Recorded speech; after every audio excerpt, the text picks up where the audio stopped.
communication and high stakes work. Elaine, why are you using corporate words right now? I want to listen to this podcast episode while I'm driving, working out, washing dishes, whatever you're doing. So why am I talking about communications and high stakes work? Let me tell you where I'm sitting right now before we get there. I am actually in my childhood bedroom. I'm being such a good oldest daughter. I went with my dad to a doctor's appointment. Don't worry, he's completely fine. But, if you're a daughter, you like being there for your parents. And I'm wrapped up in my old college blanket. I went to UC Irvine, go Anteaters. And the reason why I'm sharing all of this, as I'm looking at my vision board right now, in my PJs, I feel like a little girl. I'm the oldest daughter of Filipino immigrant parents. And I'm hoping my mom or dad does not come knocking on my door saying, Elaine, what are you doing? Which means I was born into high stakes. If you know, you know, right? High expectations, high responsibility, high awareness of what everyone and everything is doing. You could feel the energy of what's happening, how people are feeling, what people may say. I also worked in political campaigns. I lived and traveled around the country. I was on a flight once a week, and I've raised millions of dollars, specifically $11 million. And I had to learn how to navigate rooms where every word, every moment mattered. So high stakes communication isn't just this textbook study. It's lived. And for most of my career, before I became a coach, a podcast host where you're listening to this podcast right now, I was often the only woman of color, the only person of color, often the youngest in the room.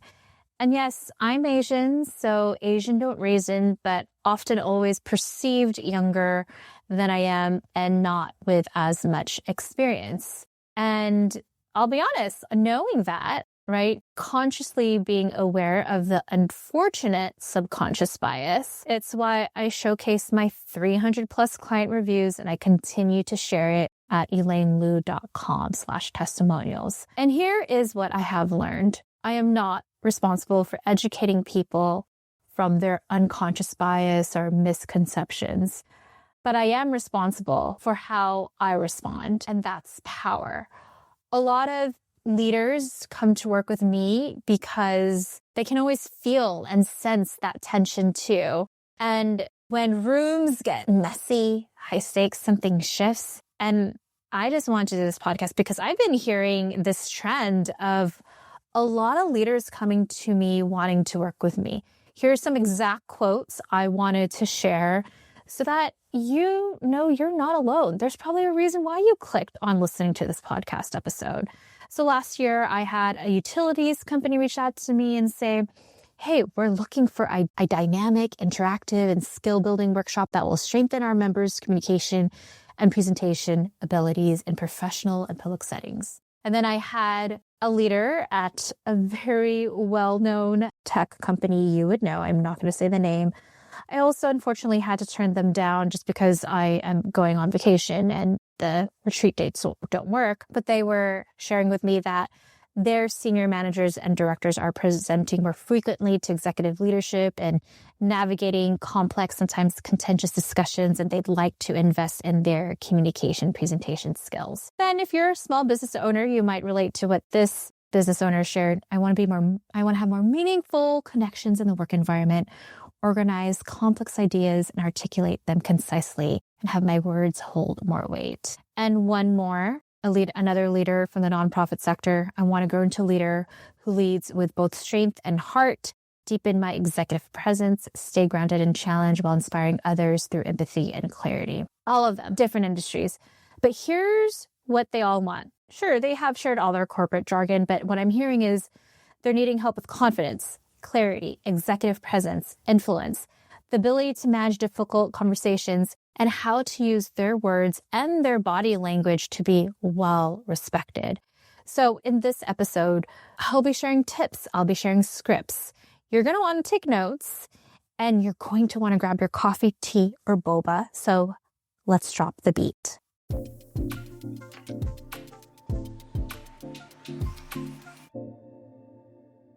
I want to organize complex ideas and articulate them concisely.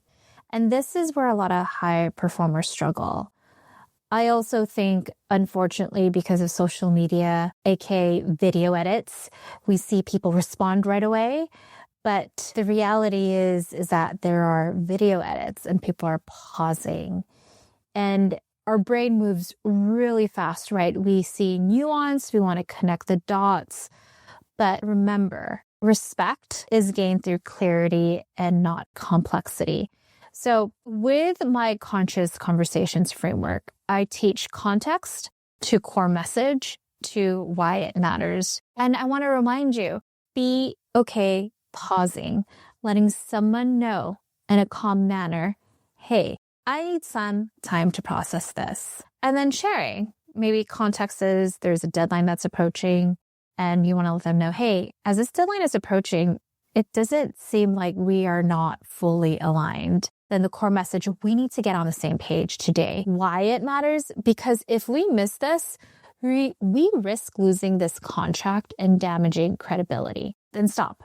No over-explaining, no spiraling, being direct and calm. And if you notice, it wasn't just the script and words I used, it was how calm I was, confident, and even stating it earlier, hey, I need some time to process this. Silence is a part of a delivery technique. Because if you keep talking and rambling, and I'm pretty sure you could think of those people where they keep rambling and rambling, your words lose weight. And I say this as someone who used to over-explain to prove I belonged in the room. And I want you to think about it. Remember back in school, or maybe you are in school right now. And actually, I was just at a networking event. I was at a networking event last week. I was invited by NBA to go to this procurement event, and there is a lot of entertainment companies that was there. So you had NBC, Netflix, and there is this one individual where they just needed to make themselves known, where they just kept talking a lot. And it was just annoying. Didn't allow other people to talk. Yet I was in a table with an entertainment company, and I made sure I respected other people that wanted to talk to the procurement folks. And I shared, hey, like we met before. And they're like, oh yeah, I remember you. I loved your pitch. I was like, and I explained what I did. And then everyone else around shared their business.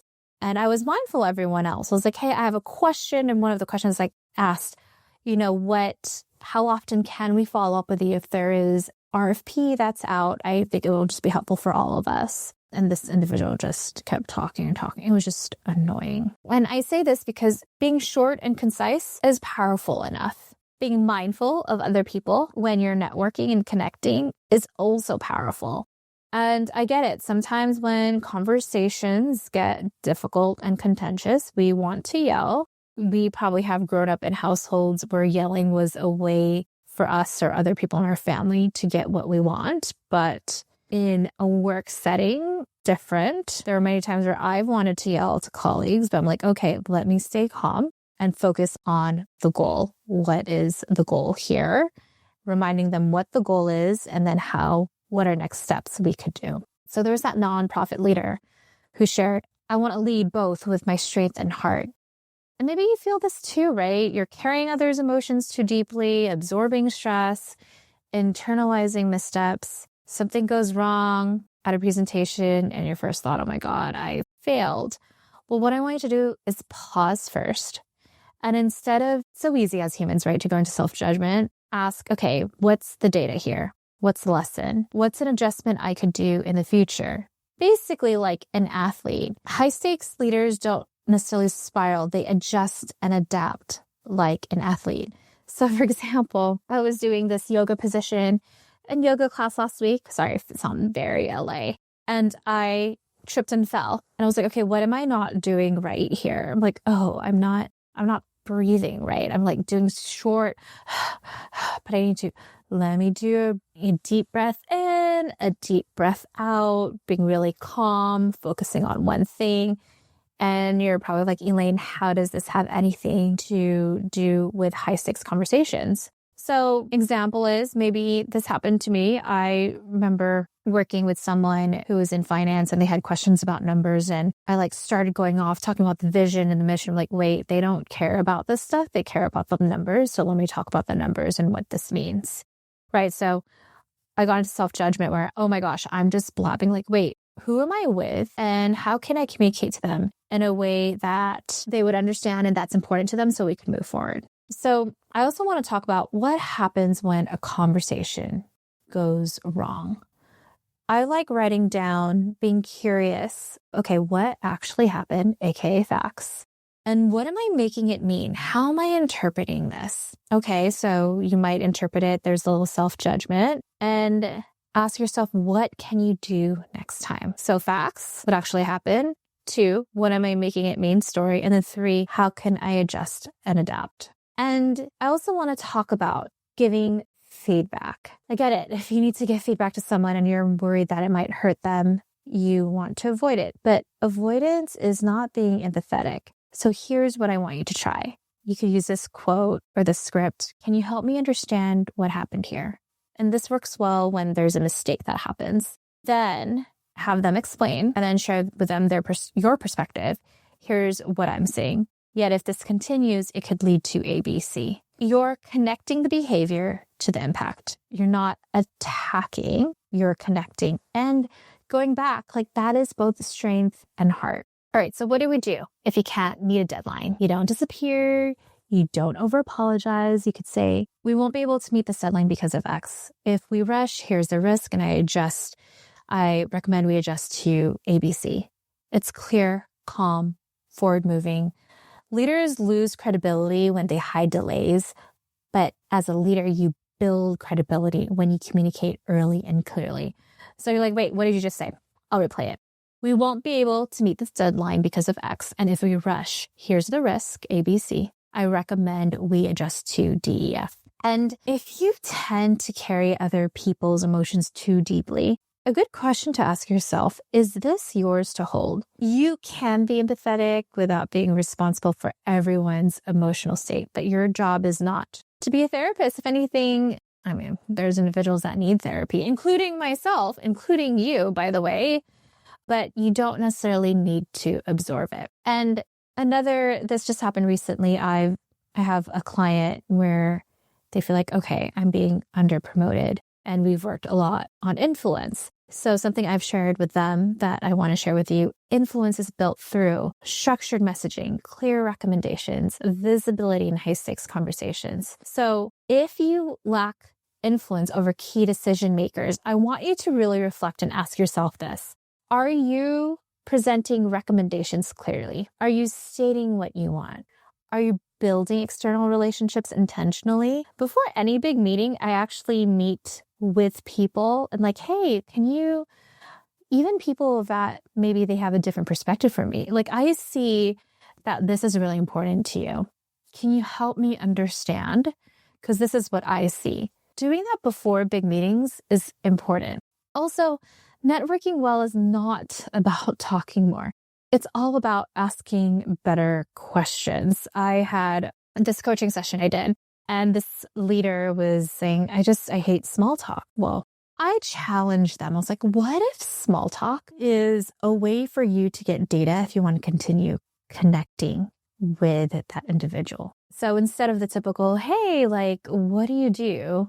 You could try, what are some exciting things you're doing right now?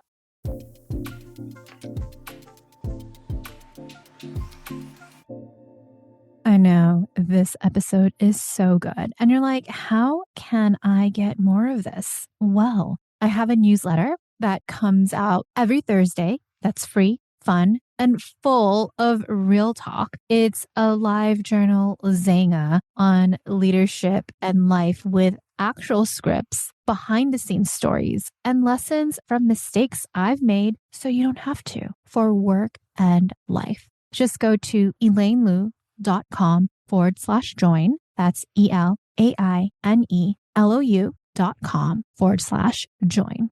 All right, back to the episode.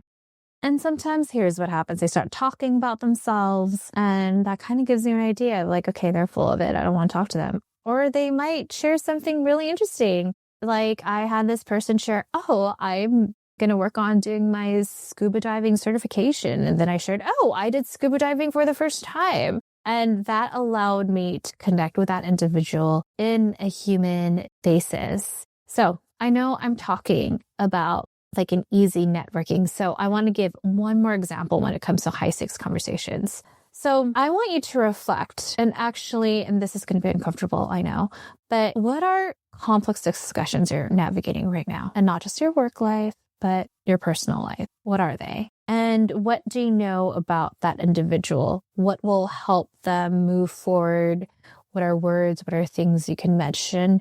What are variables involved and data that will help that person move forward with you when working on a project or task? And knowing that, making sure you practice prior to connecting with them and then reminding them what the goal is. Mind you, if you're hearing all of this, what I want you to get, the common theme is, what is the goal in this conversation? What's important to this individual? Can I meet with them prior to that big meeting so that I have a better understanding? Can I make allies before this meeting?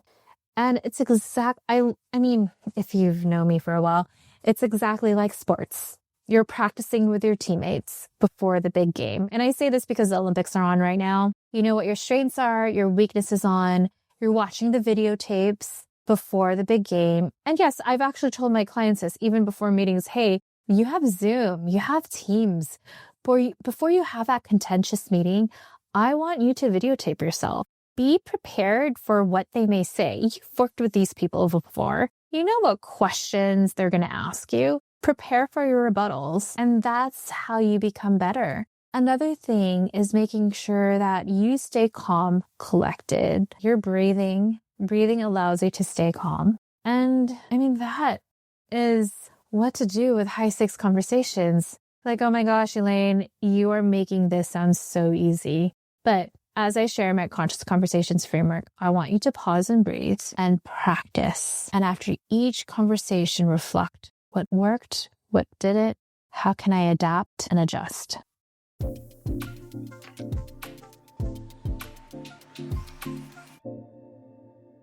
I'm just testing you. Are you breathing? Are you taking the time to reflect on current contentious conversations? And if you're like, Elaine, there is none right now, I'm cool. That's fine. Actually, I would encourage you, can you reflect on past high stakes conversations? All of them, both the challenging ones and the great ones, because there is data to be collected in there and lessons to learn. So if you found this episode helpful, share this with 1 to 2 friends and share with them why they should listen, how this may help them with their current work. And if you really enjoyed this episode, please leave a 5-star rating and review. My team and I created this podcast so that we could have resources for everybody. And if you are like, Elaine, this is gold and I want more, I want coaching, well, you could schedule a call with me, see if it's a good fit to work together at elainelou.com/call. That's ELAINELOU.com/call. And during that call, I will have a form for you to fill out, so I best prepare for it. And I will treat you like a paying client to see if it's a good fit to work together. My intention is to give you at least 3 action items by the end of the call. If it's a great fit to work together, great. I'll share with you how it may look to move forward and work together. And if it's not a great fit, great. I'll refer you to other people and resources. But all this work I do, teaching conscious conversations, coaching clients, and also doing presentations, I love it. I mean, I'm an athlete and I see this as, how can we practice and edit? How can we know more about ourselves and other people? So I look forward to talking with you at our next episode.